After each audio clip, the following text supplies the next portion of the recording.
What's going on, everybody? I'm Terrence, and this is Bank Shipping.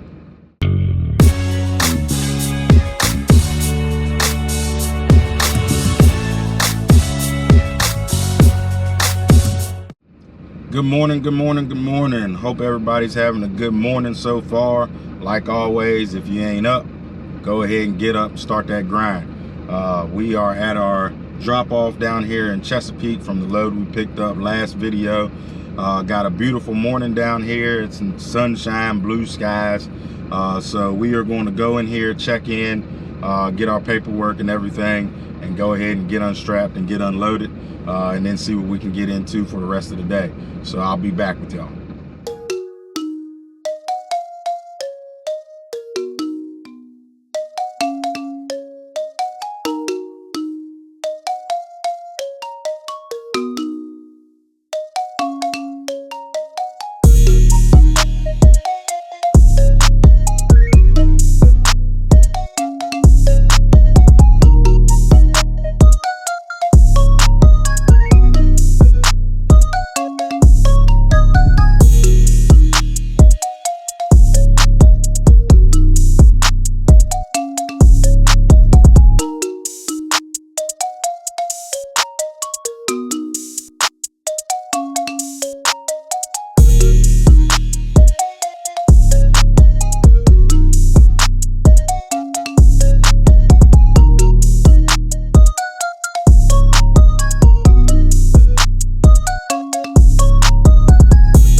So after we dropped in Chesapeake, got a phone call, made a little detour for a customer load.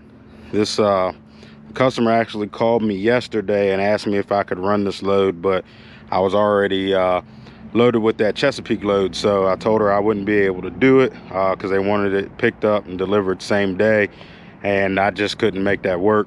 And so she ended up calling me back today because, or actually, I'm sorry, I saw her load posted on the board when I was on the way back to the house. And so I called her, and she said that what ended up happening was the truck that was supposed to pick this up ended up having some mechanical problems. So she had to post it back on the board, but they still wanted it picked up and delivered today. And I told her that I could pick it up today, but I wouldn't be able to drop today because I would run out of drive time, and also I wouldn't get there before their receiving hours stopped. So she was able to call and see if delivery tomorrow morning was okay, and they said, yeah, sure thing. They knew it was me that's bringing it, so they said, you know, just be here first thing in the morning. So I ended up detouring Still kind of on the way home, just a different route. So it's really not that big of a detour. But it's a small crate. It's only like 2,800 pounds, required a full tarp.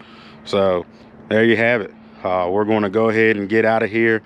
The truck and trailer is absolutely filthy. So I'm going to see if I can catch one of these truck washers on the way home. See if we can get this thing washed up. I'll see y'all in a little bit. All right, guys. So yesterday when I was picking up my customer load for the power plant, I got a call from my scaffolding guy wondering if I was going to be in the Baltimore area on Friday. I said, yeah, I'm actually dropping in Baltimore Friday morning. So he asked me if I wanted to pick this load up for him. So worked out great. I got to the power plant at 7 this morning, got that dropped off, and then this shoring was only 11 miles away from my drop off, so it worked out perfect. This goes back down to Chesapeake on Monday morning. So after this, we'll be headed home and get the weekend started. So it's just one beam of shoring. I think it weighs 8,900 pounds, so almost 9,000 pounds. And I know you guys are probably seeing all the securement that I have on this thing. I love preaching over securement because you can never be too safe. So, and especially with certain things, you can go on YouTube or Google or whatever, and you can look up how much beams, especially steel beams, steel pipe, and coils kill truckers each year. Those are 3 of the top trucker killer loads. Because those things, if you stop abruptly or get in an accident, they slide forward, crush your cab and everything like that. Now I know a lot of places don't consider this gooseneck, the neck of the gooseneck, as a headache rack because it has this opening right here. But it's still built pretty solid, and it's a lot for something to go through. But if you stopped fast enough and you didn't have the proper securement, there's no doubt in my mind that something like this, a 9,000 pound beam that wasn't properly secured, there's no doubt in my mind that it couldn't go through that. So you always want to be as safe as possible when you're doing your securement. Now, I over secure. Some guys may not secure as much as I do, but it's just a peace of mind thing. So, this beam is 32 feet long and it's 9,000 pounds. Sorry about the noise, got a forklift going by. So 9,000 pounds, 32 feet long.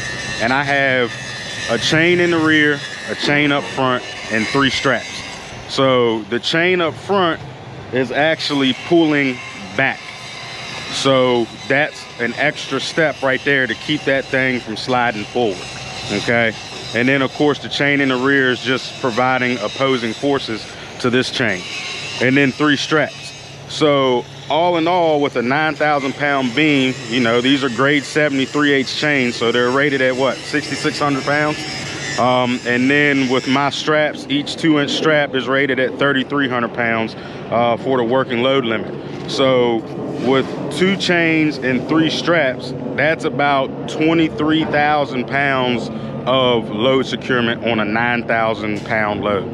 So this thing, even if I, knock on wood, hope it never happens, even if I rode this thing, this load should not come off my trailer, and that's the way I like it. That's what gives me peace in my mind. I know that if an accident happens, it's not going to hurt me, or it shouldn't hurt me. Freak accidents happen, but it shouldn't hurt me and it shouldn't hurt anybody else. So I got another truck behind me, get ready to unload. So we're gonna hit the road. I'll catch y'all in a little bit.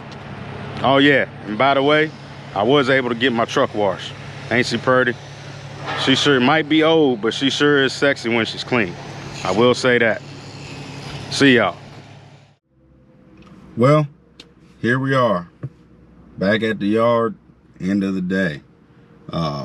We got picked up in Elkridge, got back to the yard, and now we're done.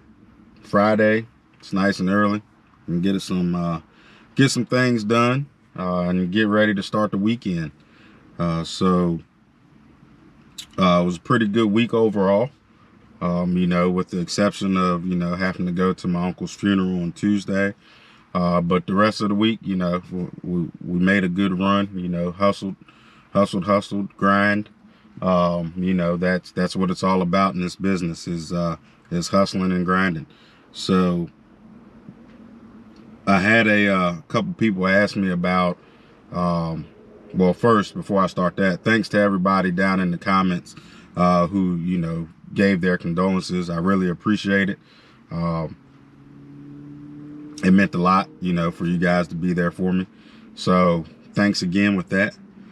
So in return, you know, there's some people who are asking about, you know, what's going to happen in 2021 this year with Hotshot Trucking. You know, where do I see things going?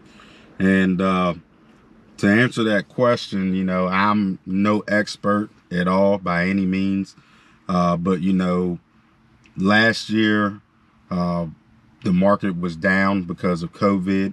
People weren't open. People weren't building, you know, so things were down. When things are down, there's not enough volume. Rates tend to go lower. So that was 2020. Now in 2021, we have a new president. So things are still working itself out there. And we're now almost in March, which is when you really start to see flatbed, at least you start to see things starting to trend upward because you're getting into prime construction season. You know, people are going to start building now that the weather's breaking. So with that, I think from what I'm seeing, I think 2021 is going to be a pretty good year because of how last year was. There's, you know, people still building who are behind when their deadlines, so they're making a push to get things done. So, and, you know, new construction and stuff will be starting up. So I think since being behind from last year and then starting up this year, getting things done, I think we may see a boom. It'd be great if we do see a boom. You know, we have like another 2018, you know, where spot rates were outrageously great.